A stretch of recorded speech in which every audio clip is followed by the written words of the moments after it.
Ang nakaraan. Hoy, itigil mo na yan! Dito ah! Bakit ba nakikialam ka sa amin, ha? Estudyante si third, teacher naman si Helena. O sige!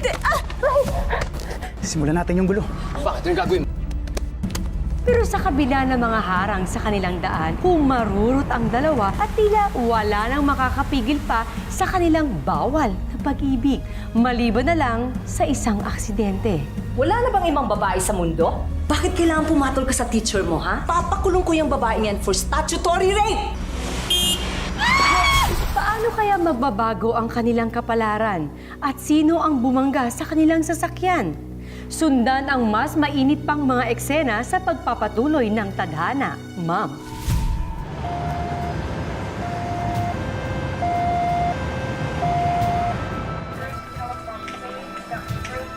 Nurse? Nurse, dito ba dinala yung dalawang taong na aksidente sa highway?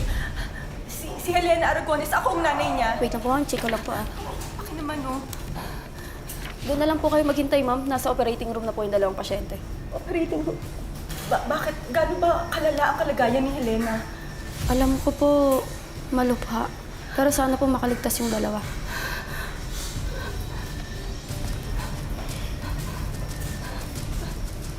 Ikaw ba ang ina ni Helena, yung teacher ng disgrasya? Oo po. Bakit po sino po kayo? Ako ang ina ng estudyanteng inakit ng malandimong anak.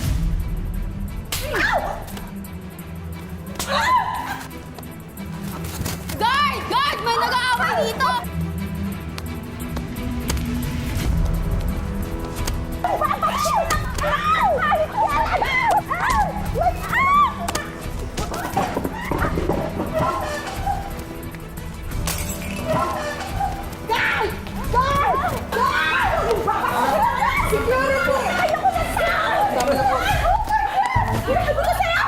Huwag mong papasusin ang anak ko! Hintayin niyo yan sa security office niyo! Tatawag ako ng pulis! Hindi dimanda kita! Kapaligang kita! Kapag papasusin mo sa anak ko! Dahil sa ka magtago, ahalasin kita! Walang iya ka! Amanda! Hayop ka! Sa kulungan! Huwag mong papasusin ang anak ko kahit kailan! Bakit niyo ba ako dinala dito? Ha? Palapasin niyo ako dito! Kailangan ako ng anak ko! Illegal detention tong ginagawa ninyo! Baka akala niyo? Eh ma'am, nananakit po kasi kayo. Pati si Mrs. Veronica Durano ay sinaktan nyo. Bakit? Nanakit din siya sa akin ah! Binabastos niya ang anak ko! Binabastos niya! Hindi ba mananakit yon? Ang babastos ba ang pagsasabi ng totoo? Your daughter, who is an adult, seduced my son, who is her student. Where is the lie in that? Kahit pa, hindi mo pa rin dapat pinastos ang anak ko at pinagsalitaan ng ganon! Wala akong karapatan! Pero, I have all the right to take her to court for seducing her student. Tingnan natin kung sino mapapahiya. Wawasakin ko ang buhay at reputasyon ng anak mo.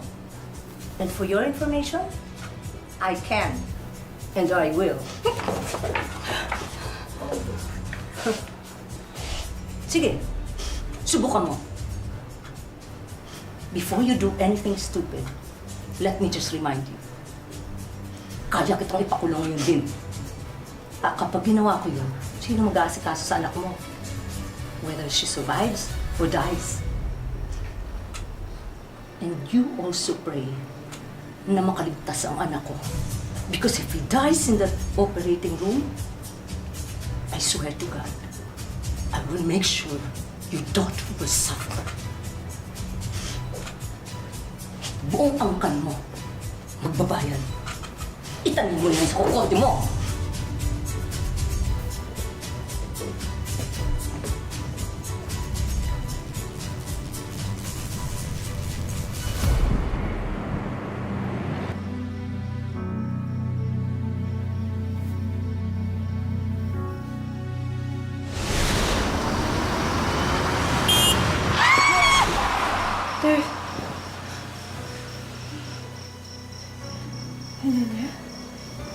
Helena, anak, lasing ka na. Salamat sa Diyos, kasing ka na. Nasaan si Third? Anak, huwag mo na munang hanapin si Third. Magpagaling ka muna, ha? Magpalakas ka. Kailangan mo magpalakas. Gusto mo wala ko. Gusto siya. Anak, gusto siya makita. Ikaw muna. Dahil kapag nawala ka, paano pa ako? Ikaw na lang nga natitilat sa mundo ko para sa akin. Sabihin mo sa akin. Anak, huwag mo nang hanapin si Kurt. Dahil kung ginawa mo yun, mapapahamak tayo, malalagay sa peligro ang mga buhay natin. Ano? Ano pong sabihin,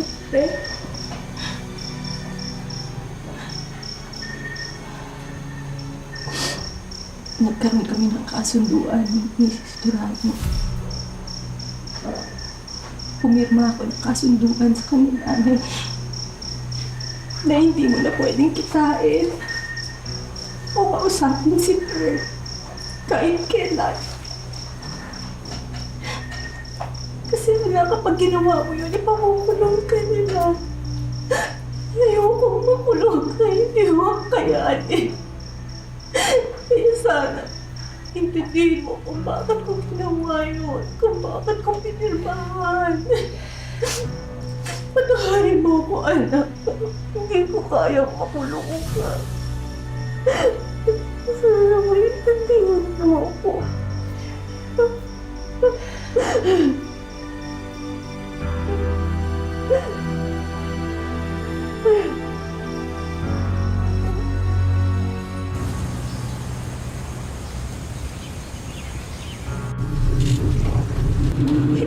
Kalimutan mo na si Third.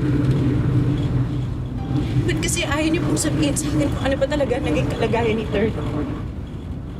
Para malaman ko man lang.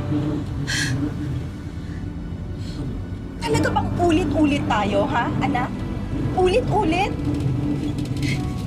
Sinabi ko na sa'yo, wala na si Thirdy sa buhay mo, wala na. Bawal kayong magkita, magkalapit, mag-usap. Hindi na pwede yun. Dahil kapag nalaman ng mga Durano, meron ka pa rin komunikasyon sa taong yon, sa anak nila, malilintikan tayo, naintindihan mo dahil pumigma ako ng dokumento na hindi ka nalalapit sa taong yon, sa lalaking yon. Kaya pwede ba, anak? Tigilan mo na si Third.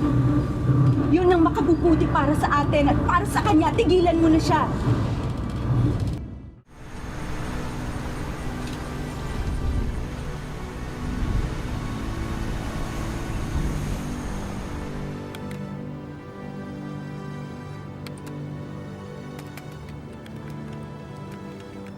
Third, tara, kain na tayo. Sandali lang, bayaran ko lang tong plane tickets natin, ha? Bilis na to. Mamaya na yan. Kain na tayo. Wait lang. Kailangan natin to eh. Pwede ba muna tayong pumunta sa Singapore bago tayo umuwi Manila? No na. Tsaka, nag-aantay rin sa atin sila mami eh. At nagsusukat ka pa ng damit mo. Diba? Oo nga pala. Sure ka na ba na magpapakasal na tayo? I mean, wala na bang atrasan? Of course, I'm sure. Ngayon pa ba na ready na ang wedding natin sa Pilipinas? Gusto ko lang makasigurado. Alam mo naman na mahal kita. I know. Alam kong through the years, ikaw lang ang tanging nasa tabi ko. Kaya ako, I want to spend all my good days and bright days with you. Talaga? Ang sweet naman ng fiancé ko!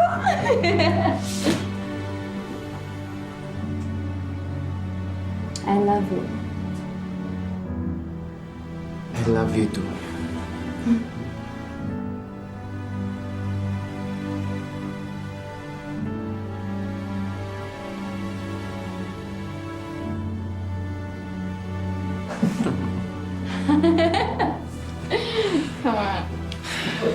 Gusto mo ba?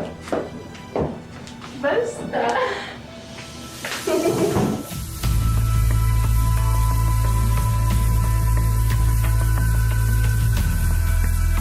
Pumasok na tayo sa loob!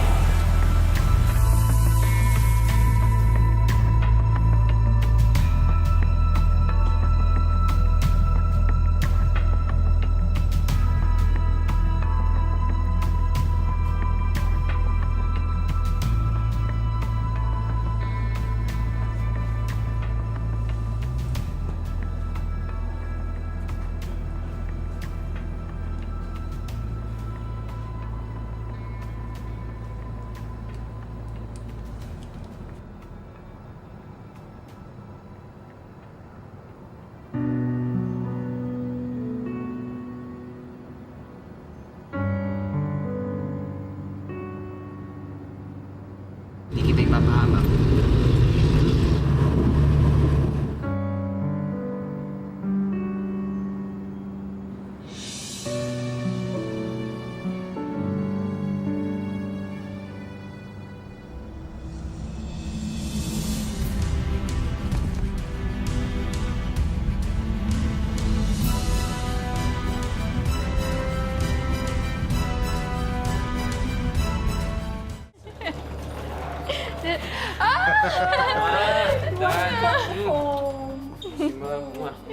Hey, son. Oh, hi, tita.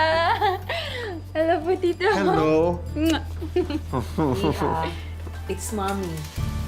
You can call me mommy. Okay po. By the way, you can meet with a wedding coordinator and you can tell her all of your concerns if meron pa. Your wedding is ready. Tita, thank you so much. Oh, sorry, mommy. All right, we've already taken the care of everything. Wala na kayong gagawin. Mag-relax na lang muna kayo, ha? I really appreciate Okay. everything po. Salamat. Let's go. Let's go. Thanks, Dad. Yeah. Me.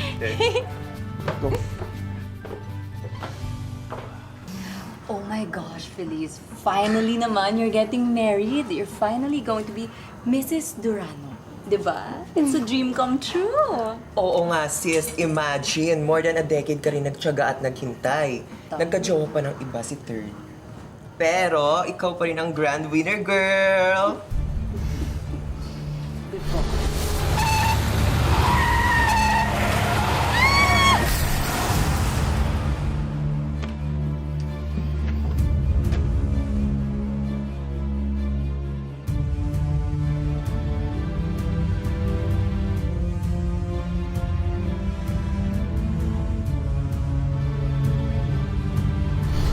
Very true. Talagang patience is a virtue. Divine. Diba? True. Cheers to that. Oh, ba't ikaw umiinom? We're here to celebrate your victory, diba? Kaya na muna. Hindi mo na ako pwede uminom, especially after ng wedding. Oh my God! Buntis ka? Oh my gosh! I'm so happy for you. Make it Mrs. Durano ka na nga. May baby on the way pa. Life is so perfect. Thank you. Thank Congrats, sis. you. Thank you. Patayin na lang muna namin na.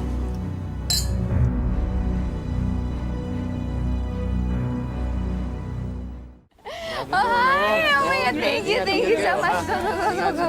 Thank you, thank you. Tawi, brother. Oh my God! Mamaya. I love it. Mamaya, party tayo, ha? Oh, enjoy. Man, ingat. Thank you sa pagpunta. Thank you. I love your dress. Ayun, ito, grabe siya, no? Gulat mo kami, ha? Ay, thank you, thank you. Go, go, go. Go inside. No. How are you? Good, I'm happy. Congratulations, guys. Thank you, Mama. Marami pang guests na naghihintay sa loob. Let's go? Yeah. Yeah, let's go. Bye. Tara po. Proud of you, son. Good job, huh?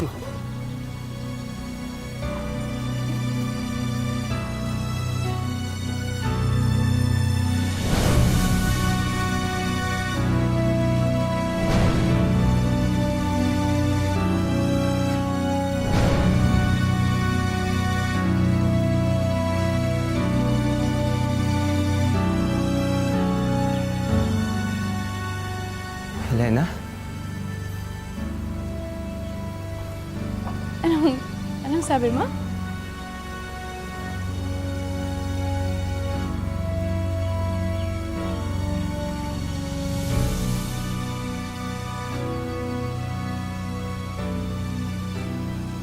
Let's go inside. Oh, paano ka? Masama ba pakiramdam mo? Or in the broadcast conference?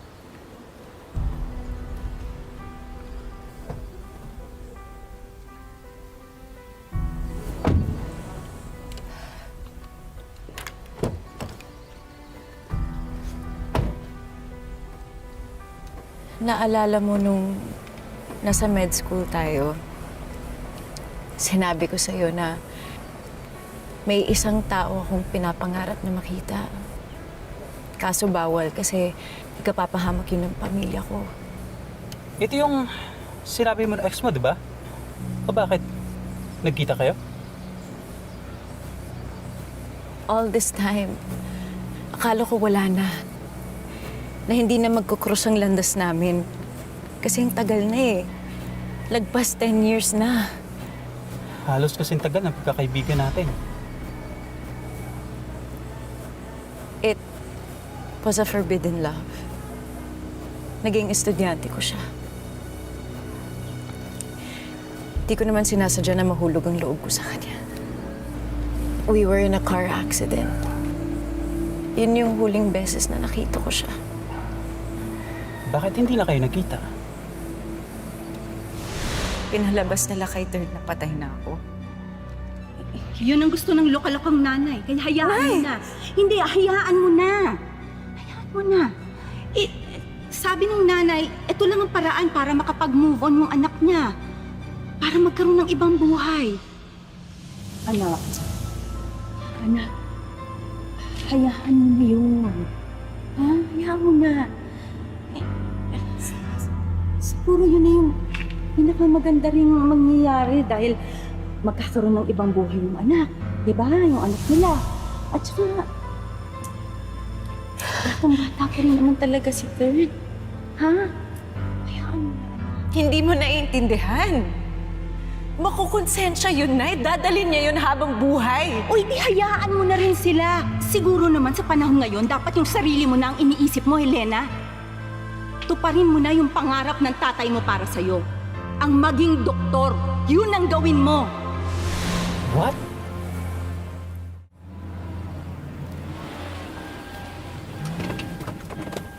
Helena? Helena? Helena, totoo nga, buhay ka, Helena! Helena, mag-usap tayo, parang awan mo na, Helena. Buksan mo to! Umalis na tayo. Helena! Bilisan mo. Helena! Hindi ko siya kaya Uy, kausapin. buksan mo to, Helena! Dali Please! mo. Alis na tayo. Kuya! Bilisan mo, hindi Kuya! ko makipag-usap sa kanya. Helena! Usapin mo naman ako, Helena! Helena!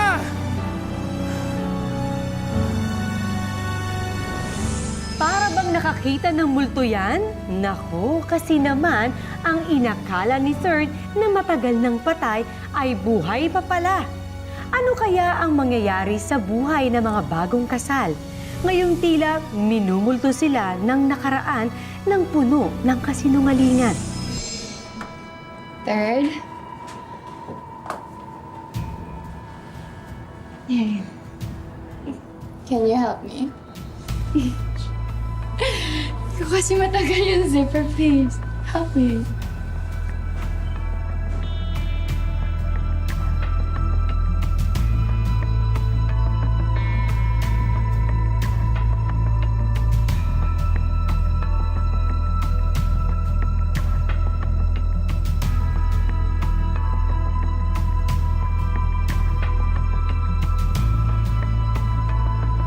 I love you, Third.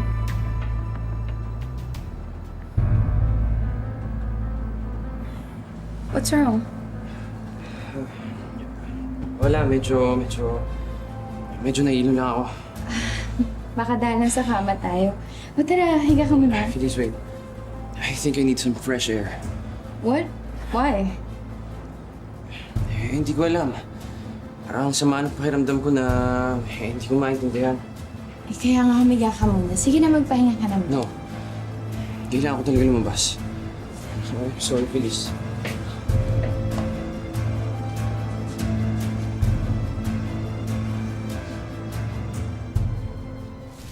You both lied to me. Sinungaling kayo sa akin, Ma. What? Buhay si Helena at nakita ng dalawang mata ko! Ano? Sabihin niyo sa akin! Please! Please tell me the truth. It's true. Buhay siya. And yes, we lied to you, but it was for your own good.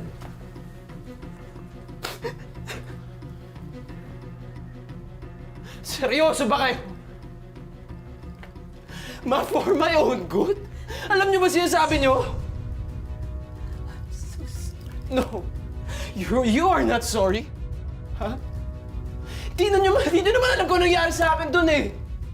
I was so depressed, Ma. I was so depressed.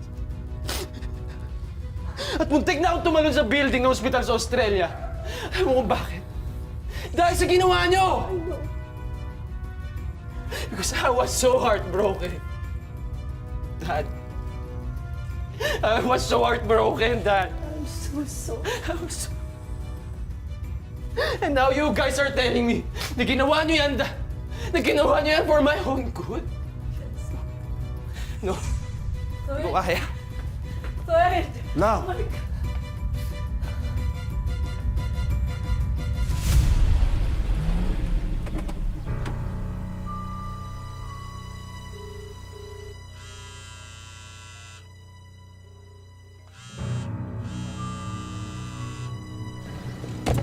Sumasagot eh.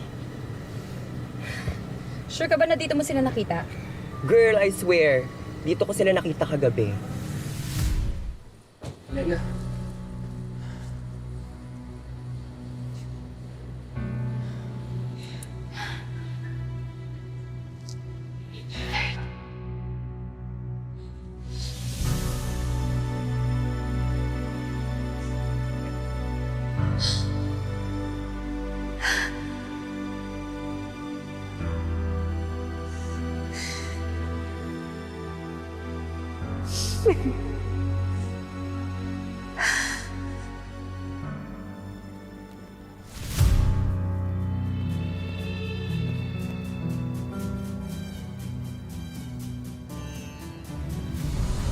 Kung tingin niya natatakot ako sa kanya ngayon, pues hindi niya na ako estudyante. Habang baga pa lang, papatayin ko na para tuluyan ng hindi maging apoy.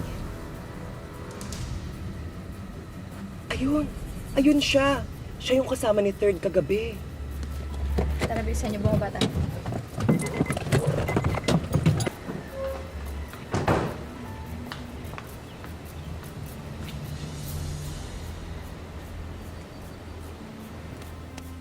Bakit babalik ka ng balik sa buhay namin ang asawa ko, ha? Ganito, ha? Pakalandi mo?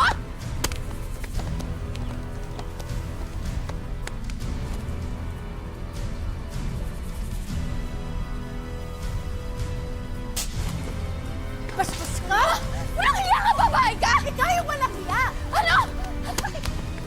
May nakakita sa inyo ng asawa ko na gayakapan kayo? Ha? Ang kapal na mukha mo? Doktor ka pa naman! Wala kang moralidad! Oo, nakita kami ni Kurt. Pero siyang pumunta dito. Di namin mo din. Ha? Wala kang kinalaman! Naku! Ilang rounds kaya ang tatagal ng labanan nitong nila Feliz at Helena? At ngayong nagkalabasan na ng mga sikreto, paano nito babaguhin ang buhay ng ating mga bida? May pag-asa pa bang manumbalik ang pag-iibigan na naudlot noon at pilit ng kinalimutan? Yan ang inyong aabangan sa ating finaling kwento sa susunod na Sabado. Dito lang sa Mas Pinalakas na Tadhana. Mga kapuso, ako po si Marian Rivera. Basta! Motan! Ano ba? Nasay mo ang anak ko! Dahil sa akin, dahil binangga ko sila, hindi ko nga alam na buhay pa rin yung babae yun hanggang ngayon. Anong sabi mo? Third,